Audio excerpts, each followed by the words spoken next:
Hari Kamis telah tiba, waktunya para fans Wokong bangkit dari kuburnya. Oke, di Awasin kali ini kita diperlihatkan kelanjutan yang menarik dari chapter kemarin, di mana kera misterius muncul di markas kera putih, yang membuat semua para klan kera putih panik dibuatnya. Darah-darah pun bercucuran di tengah-tengah kepanikan mereka.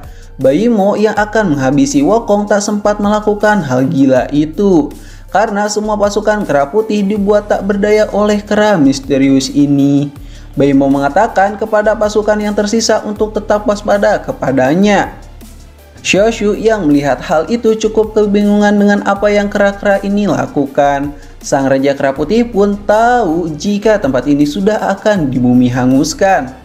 Lalu kera misterius itu pun meloncat di depan Raja Kera Putih, dan Raja Kera itu bernama Ajakari, sang Raja Kera dari Gunung Hitam, yang mengatakan jika tempat ini sangatlah begitu menyenangkan.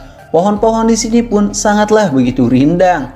Ini sangat benar-benar cocok seperti apa yang ia bayangkan. Kalian para kera putih yang lemah, hari ini akan gue pastikan semuanya akan musnah dalam sekejap mata, dan tempat ini akan menjadi milikku seutuhnya. Sang Raja Kera Putih yang merasa disepelekan mulai berteriak sekencang-kencangnya jika ia tidak takut kepadanya dan akan meladeninya, karena Ajakari sudah benar-benar menerobos seenak jidat ke tempat wilayah kekuasaanku, serta kau sudah menghajar anak buahku begitu saja. Ajakari yang mendengarkan perkataan dari sang Raja Kera Putih hanya bisa tertawa saat mendengarnya itu, dan tak takut sama sekali pada Kera Putih. Ia malah dengan senang hati akan melayani keinginan sang Raja Kera jika memang itu yang ia minta. Pasukan kera hitam pun kini sudah bersiap-siap untuk mengkudeta wilayahnya. Ajakari mengatakan kalau terlalu banyak sekali Raja Kera di jalur monster ini. Karena itu ia akan membereskan semuanya dan akan menjadi Raja Kera yang satu-satunya. Kalian semua, ayo kita bantai para kera-kera lemah ini. Pasukan kera hitam pun langsung bergerak dengan sangatlah begitu cepat dan menyerang para kera putih yang tersisa. Baimo, sang panglima kera putih, mengatakan untuk melawannya dan menyatakan perang pada kera hitam ini. Kalian semua lindungilah rumah kita yang tercinta, bantai mereka tanpa ada yang tersisa. Baku hantam antar kera pun benar-benar tak bisa terelakkan lagi. Di saat situasi sedang kewas seperti ini, Xiaoshu mencoba membangunkan Sun Wukong yang sedang tertidur, guna untuk membantu para kera-kera yang diserang itu. Namun sayangnya Wukong sulit untuk dibangunkan. Lalu di dalam mimpi Sun Wukong, ia pun sedang berlari di tengah-tengah sungai yang penuh akan kegelapan dan mengejar sebuah api yang berjalan. Api itu mengatakan untuk berhenti sebentar karena ada sesuatu yang penting yang ingin ia bicarakan. Namun Wukong tak mau berhenti mengejar api itu. Akan tetapi seberapa keras Wukong mencoba menangkapnya, Wukong pun selalu tidak bisa. Lalu Wukong pun bertanya kepada api itu, "Siapakah kau sebenarnya?" Api itu mengatakan jika ia adalah api suci kuno yang tahu akan segala hal. "Aku tahu kau lahir dari batu sang kera. Jika kau ingin melihat semuanya, cobalah lihat air yang ada di bawah kakimu." Wajah kera raksasa pun sudah Wukong lihat. Api itu mengatakan jika Wukong dulunya adalah kera yang sungguh sangat luar biasa dan berteman baik dengan anak manusia. Namun karena satu kesalahan, kau harus menanggung akibatnya, yaitu sebuah kematian yang menyedihkan. Di saat kematian akan menjemputmu, kau benar-benar sudah menyesali semua perbuatanmu itu. Dan anak manusia bernama Xiaoshu tak pernah berhenti untuk mendoakanmu. Kau hidup kembali karena kau ada kaitannya dengan bocah itu. Sulit dipercaya semua omong kosongmu ini. Lalu kenapa kau menceritakannya kepadaku? Itu karena kau juga penting bagiku sang kera. Suatu hari nanti sebuah bencana besar akan benar-benar terjadi. Di saat itulah kau harus melindungiku. Apa? Melindungimu? Ya, kau benar. Kemudian Wukong yang senyum-senyum baik mencoba menangkap api itu kembali. Namun Wukong harus kembali gagal akan hal itu. Api itu mengatakan, Sun Wukong, sekarang kau sulit untuk mengontrol dirimu sendiri. Tapi seiring berjalannya waktu, kau harus bisa mengatasi itu. Wokong yang kebingungan kenapa ia tahu namanya, ia pun menanyakan siapakah api kuno itu. Api kuno mengatakan, kau akan benar-benar ingat padaku setelah kau tahu siapakah jati dirimu yang sebenarnya. Jadi lebih baik kau bangun dari tidurmu untuk mencari kebenaran yang sesungguhnya. Karena seluruh dunia sedang menunggu kedatanganmu Sang Raja Kera. Lalu tiba-tiba Shin pun berpindah ke markas Sang Raja Kera Putih yang sedang diserang oleh para kera hitam. Sang Raja Kera Putih yang murka mulai memperlihatkan kekuatan baku hantamnya yang mampu dengan mudah menghajar pasukan kera-kera hitam itu. Di saat ia asik membantai mereka, tiba-tiba Sang Raja Kera Hitam pun sudah ada di depan mukanya dan berhasil menendang muka dari Sang Raja Kera Putih dengan sangatlah keras, yang membuat Sang Raja Kera Putih terdorong ke belakang. Para pasukan kera putih yang melihat tuannya dihajar begitu saja, mereka pun mulai panik semua. Akan Jari yang pede mengatakan, sayang sekali Raja Kera Putih, sepertinya nasibmu akan benar-benar berakhir di sini. Lihatlah kalian semua, inilah kekuatanku yang sesungguhnya, hancurlah tanpa ada yang tersisa.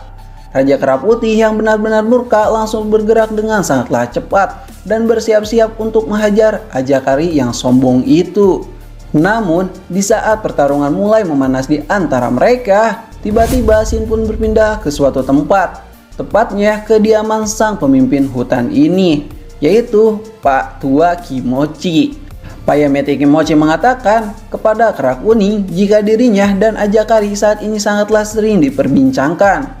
Karena mau bagaimanapun di jalur iblis ini hanya ada satu pemimpin Raja Kera. Kau tahu kan akan hal itu?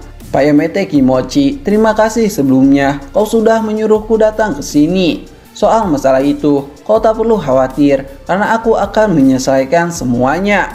Baguslah kalau begitu. Di jalur monster ini banyak sekali siluman-siluman yang sangatlah hebat. Namun tak kenapa aku sangat menyukai siluman dari bangsa kera. Karena mereka sangatlah kuat, cerdas, dan bisa dipercaya.